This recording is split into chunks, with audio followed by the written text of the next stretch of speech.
what would you say about FCF? FCF was more like a club basically. Okay. With band.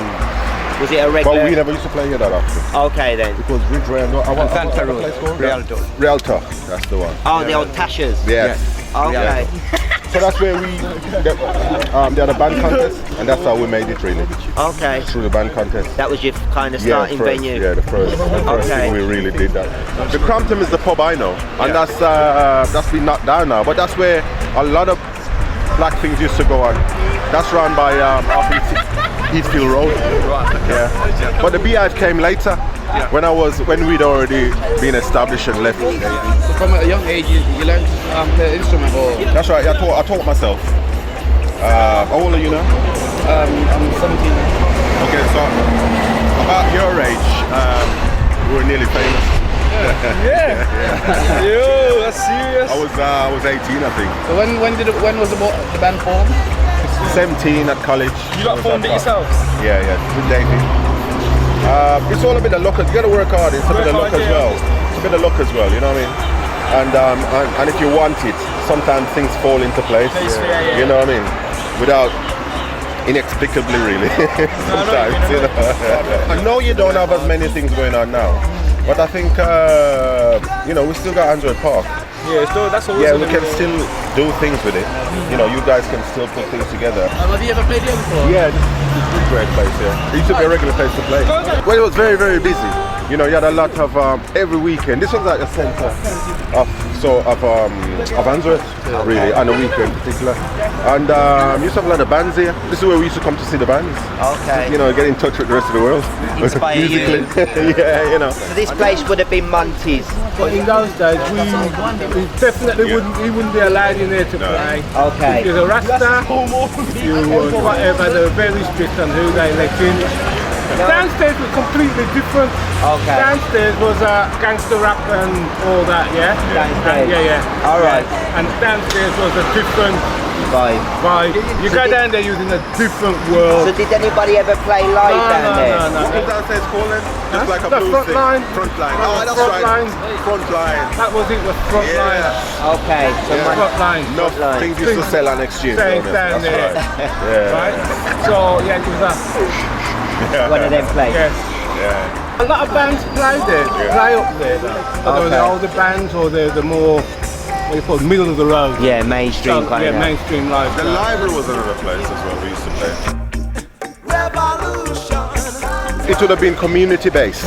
It wouldn't be like we played because we're going to make loads of money. Yeah. It would have been some community based thing why we would have played here, and it probably would have been for free or something, or, you know, for some events. Was it difficult finding a venue in this area at the time? You know, for your music, which many would have perceived as radical, challenging, was it hard to find a venue? Oh gosh, yeah, absolutely. You know, Yeah. absolutely. It's only like the Crampton we could really play. Okay. And we'd go to places like Derby, even Nottingham, other places that it was mainly black venues as well. Because you don't have the live musicians to look at and to get inspired from. It doesn't encourage you to pick up a guitar. You know, okay, I work in a school, and the amount of kids who pick up, in particular black kids that pick up black guitar is nil. Everybody wants hip-hop style stuff. You just put the computer on and you know, and done. You know, that's what, you know what I mean. But the real music it's really sad. It's a shame, you know, that our community has left the live music. You know, the story of our past need to come so that the youth can pick it up and go, yo, inspiration. They can do things. It takes it somewhere else.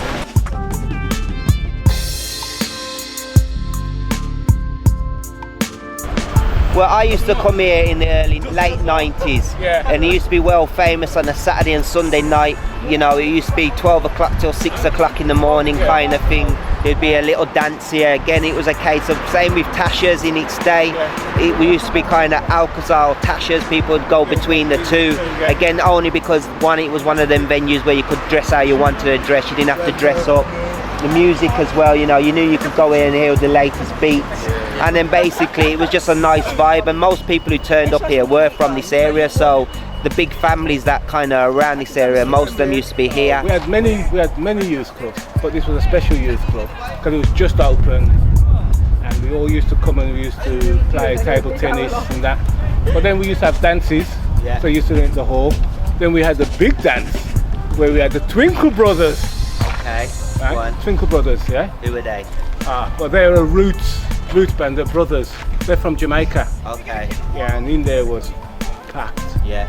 Really good it was. So we used to all come down here, and you can imagine, as I say, that building, there used to be about 2,000 people tried to squash up in there.